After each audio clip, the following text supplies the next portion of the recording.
The sky had darkened by mid-afternoon, heavy clouds threatening the city like a secret waiting to break. The forecast hadn't called for rain, but Seoul didn't care. It poured anyway, sudden, sharp, cleansing. Inside Emperor Foods, the kitchen was unusually quiet. Not because the rush had ended, it hadn't, but because Olivia had just sent out a dish that stopped the room. It was a fusion piece, her signature kind. Smoked turkey agusi with a John-style twist, crispy on the edges, creamy within, laced with coriander oil and hints of chili and oyster sauce. She'd risked it. The customer? A food critic from the Seoul Gourmet Guild. And apparently he'd liked it. A lot. Because 10 minutes later, he appeared near the kitchen door, waving down the manager, and asked to meet the genius behind the dish. Olivia had barely removed her gloves when Mr. Han, the managing director, stepped into the kitchen. "The customer wishes to thank the chef personally," he said with a slow, unreadable gaze that lingered on Olivia. Min Jae's lip curled.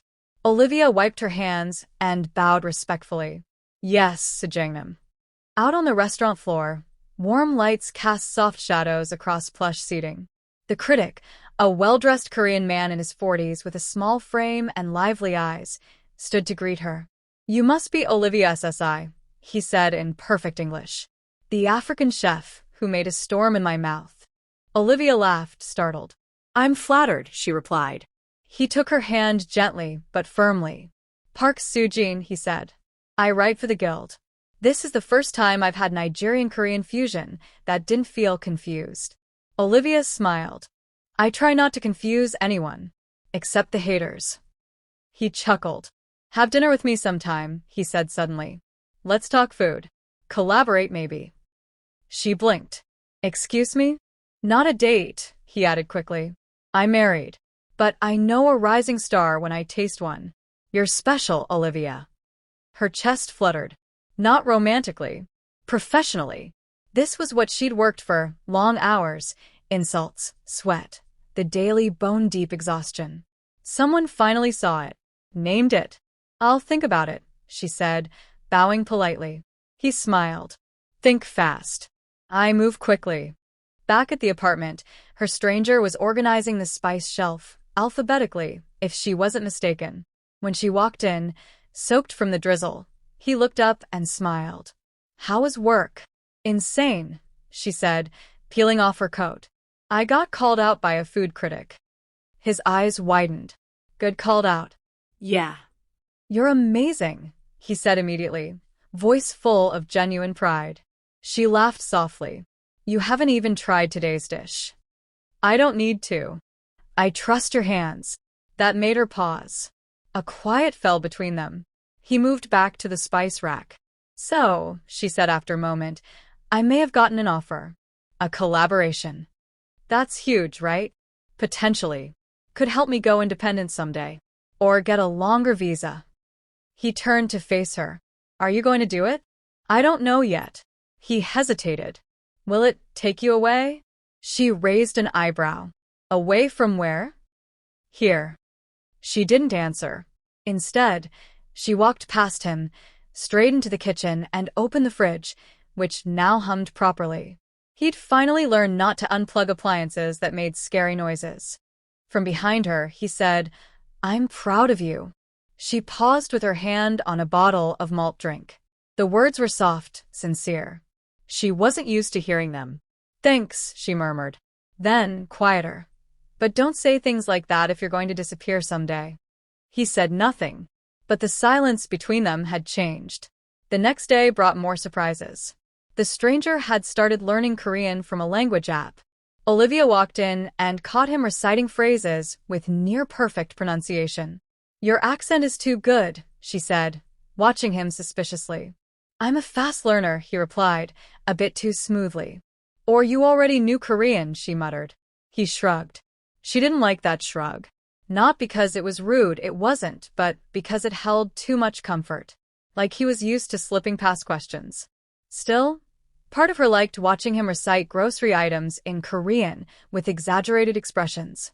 He made her laugh, even when she didn't want to. But the sweetness of that morning curdled by late afternoon. She was taking out the trash in the alley behind Emperor Foods when she felt it. That presence. Again. She froze. The same figure. Across the street. Black cap. Gray jacket. Still. Watching. But this time he moved. He started toward her. Panic shot through her chest. She turned and ran toward the staff entrance, but before she could reach the door, someone stepped between her and the stranger. Him. Her stranger. Out of nowhere. He didn't speak.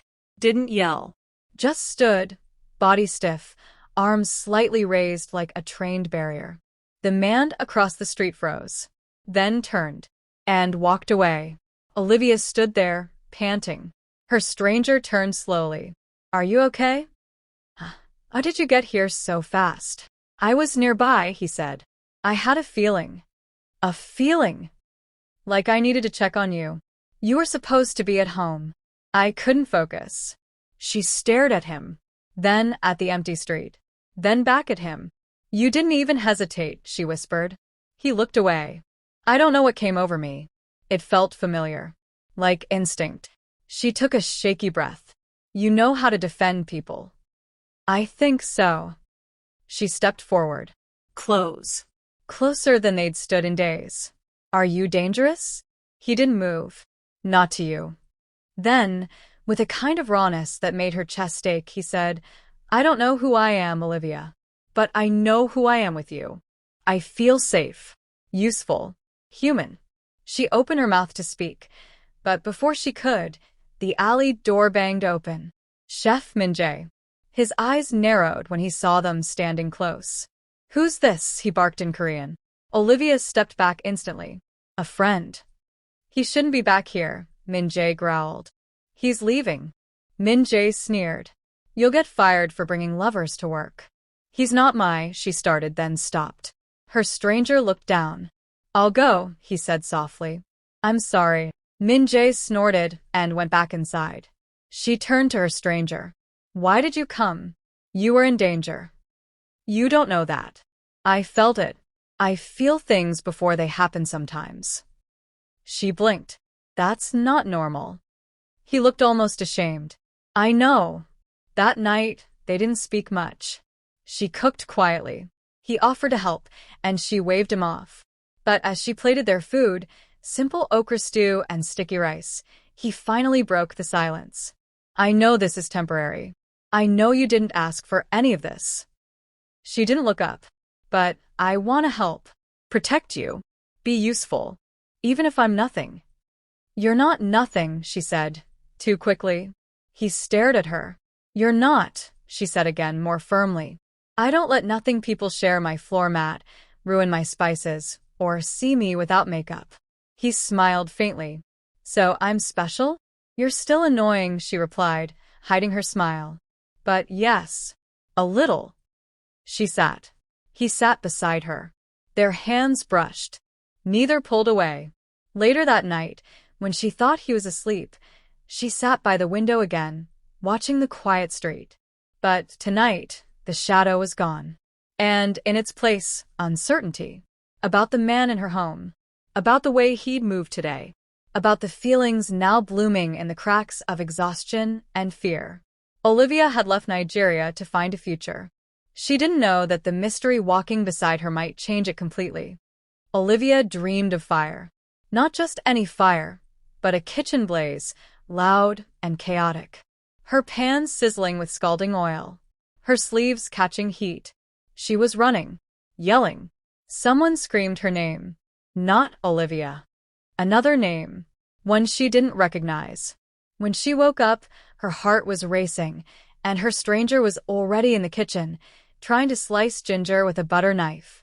You're going to break your wrist doing that, she mumbled, rubbing her eyes. He grinned. You never taught me the right way. You never asked. He turned to face her, apron hanging lopsided over his dark hoodie. Teach me now. She wanted to say no. She wanted to pretend her chest didn't warm when he looked at her like that. So eager, so present. But instead, she moved behind him, reached for the knife, and wrapped her hand around his wrist. No wrist motion. Let the blade do the work. Slice from the knuckle. He nodded, focused. Too focused. Relax, she said softly, realizing how close they were. Cooking's not surgery. He stilled. I think I might have done surgery, he said suddenly. She blinked. What? He shook his head. I don't know. That just came out. Like my hands remembered something my brain didn't. She stepped back, slowly. They stared at each other. The silence grew dense. And then a knock. Not loud. Not casual. Sharp. Precise. Intentional. Olivia tensed. Her stranger moved to the door first, his stance protective, defensive, trained. Who is it? He called through the door. Una, came the bubbly voice from the other side. Olivia relaxed. It's fine, she said, moving past him and opening the door. Una stepped in, holding a bag of groceries. Her eyes lit up when she saw the man behind Olivia. Oh, it's you, she said in Korean. The mystery housemate. He offered a small bow. Una, meet. Olivia hesitated. I just call him June. His eyebrows lifted at that. She'd never given him a name before. It sounded right. June, he repeated. I like that. Una beamed. Nice to meet you, June says. Olivia talks about you, sometimes at work. Olivia threw her a look. I do not.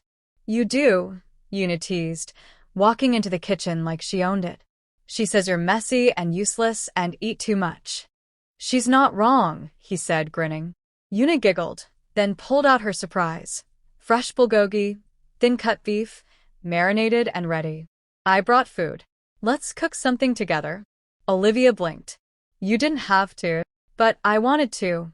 Una cut in. You've been looking so tired lately. I figured we could have a fun night. Her eyes flicked toward June, just a second too long. And just like that, Olivia felt it, jealousy, raw and acidic, curling in her gut. Una wasn't doing anything wrong. She was kind. She was helpful. And she was single. But as Olivia watched her giggle at one of June's awkward comments, and as June politely laughed along, something inside her snapped tight. She didn't want to share this part of her life, this tiny home, this rhythm they'd carved. This man. She interrupted without meaning to. June doesn't eat beef. Una blinked. Oh, allergic? Olivia stared at him. He looked surprised. Am I? I thought you said beef made you sick. Olivia lied quickly. He tilted his head. No, pretty sure I like it. A lot, actually. Una smiled. Great. Let's get cooking. Olivia turned to hide the flush rising to her face. She hated this feeling. She hated that she cared. Dinner was loud and clumsy. Una was a good cook, but had no concept of portion control. June helped chop, burn one napkin, and nearly dumped salt into the stew instead of sugar. Still, laughter echoed through the room like warmth. It was nice. Too nice. And when Una leaned close to June to show him how to fan the pan flames and he laughed, Olivia suddenly stood up. I'll get dessert. You have dessert? June asked. Just something small, she said. She walked into the kitchenette, took out her last tub of chinchin, fried back in Nigeria and stored in an airtight container for emergencies. Her hands were shaking. When she came back and placed the bowl on the table, June picked one up, bit it, and froze. Wait. His face changed. Wait. I know this. Una paused mid-chew. Huh. Olivia stared at him. I've tasted this before, June said slowly. Not here. Somewhere else. A place with color. Warmth. Smells cumin? Curry? Fried banana? His hands trembled slightly. Street food. Kids laughing. Brass music. Someone called me, he paused. Someone. Una's eyes widened. Olivia set the bowl down slowly. Song-min, she repeated. He blinked hard. I don't know. It just came. You okay? Una asked gently. He nodded. Yeah, I think so. But his eyes weren't okay. They were distant. Flickering. Haunted. After Una left, Olivia didn't speak for a while. She washed dishes. He dried them. She didn't ask. And he didn't volunteer. Until, do you think Songmin is my name? I don't know, she said. It might be. Do you remember anything else? He hesitated. I think I was somewhere in Africa. Maybe Ghana or Nigeria. But it's like bits and pieces. Faces. Flavors. A woman with gold earrings. A man holding a cane. Olivia's pulse picked up. That's specific. He rubbed his temple. My head hurts. Not badly. Just like too much light coming in through a crack. Maybe we need to go to the hospital. He shook his head. No. Not yet. She folded her arms. You said that 2 weeks ago. I'm scared. Of remembering? He nodded. She took a step closer. Why? Because if I remember who I am, I might not like him. She said nothing.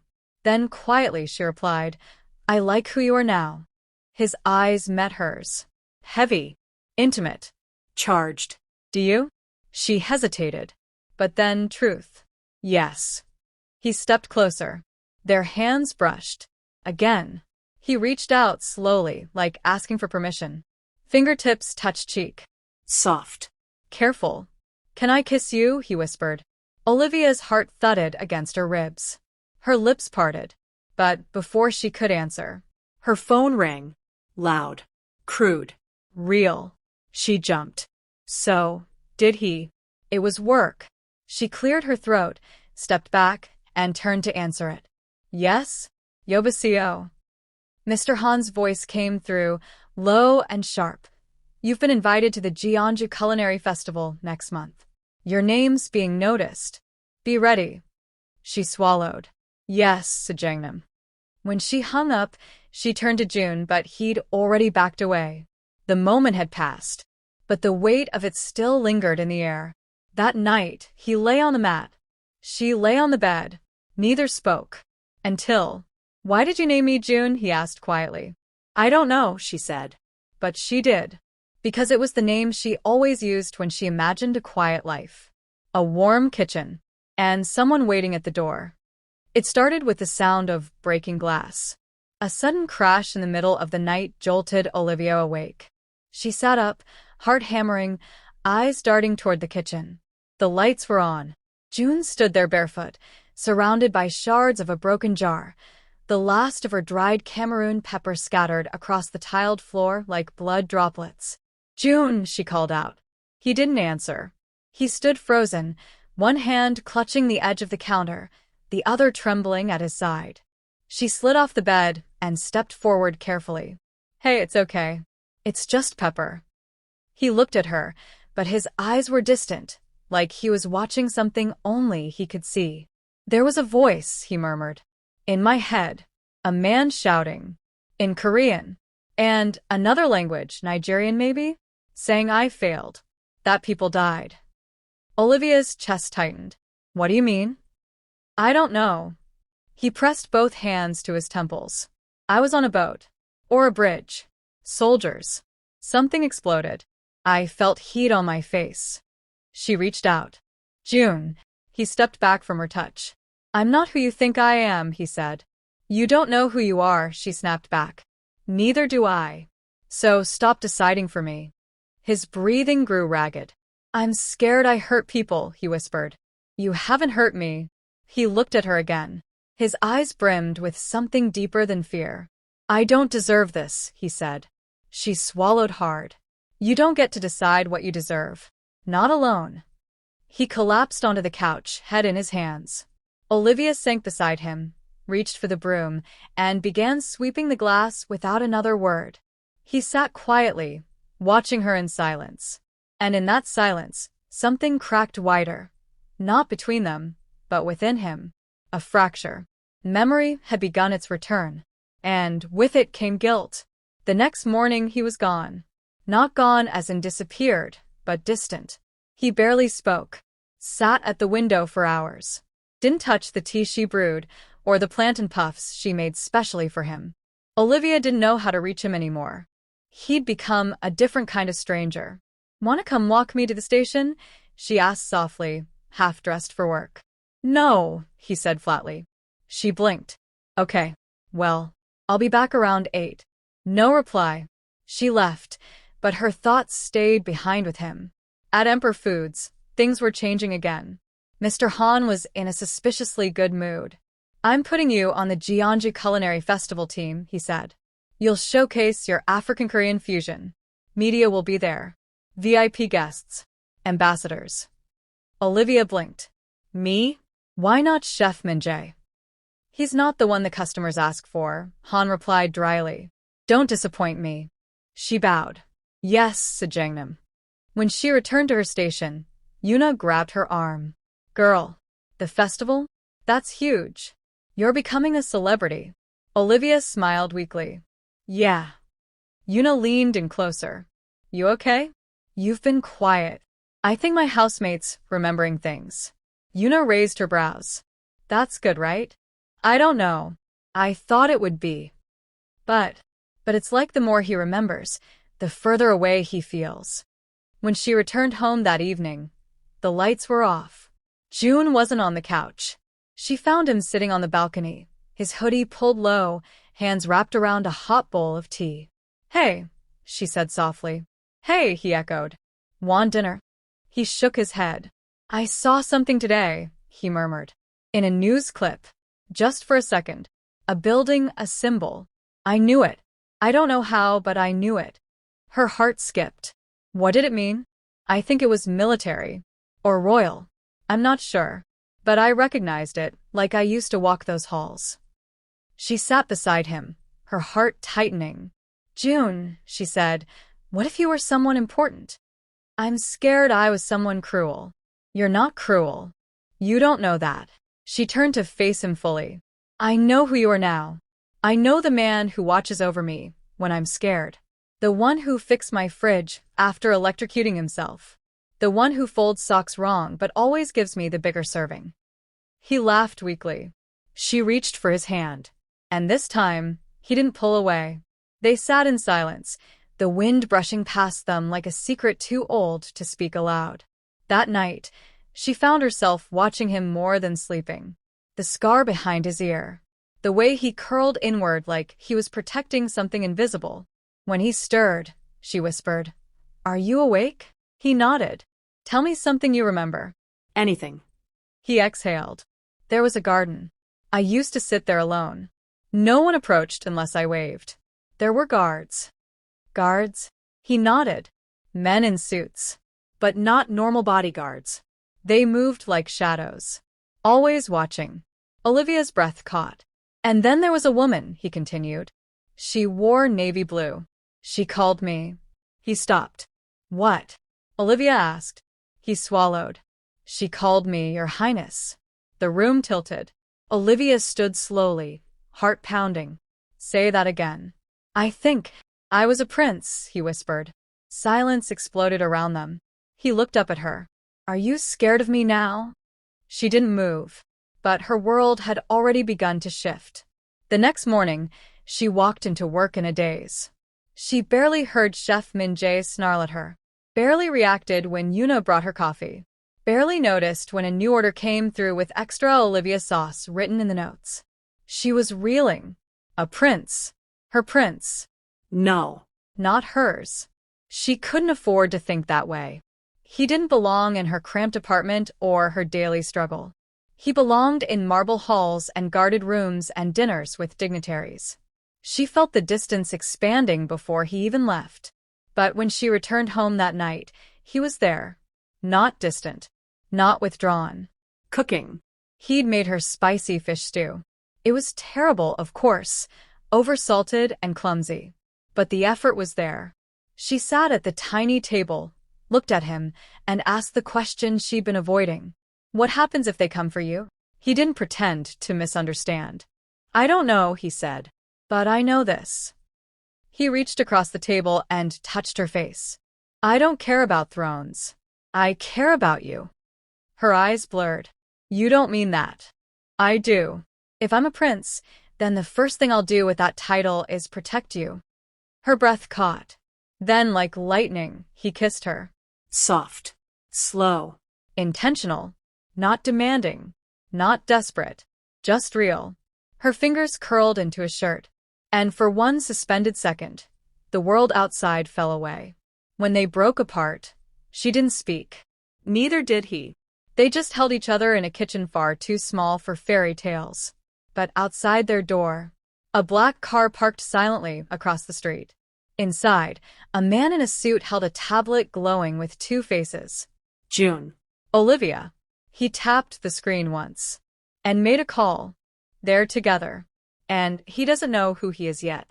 A voice replied, "Then it's time. Bring him home."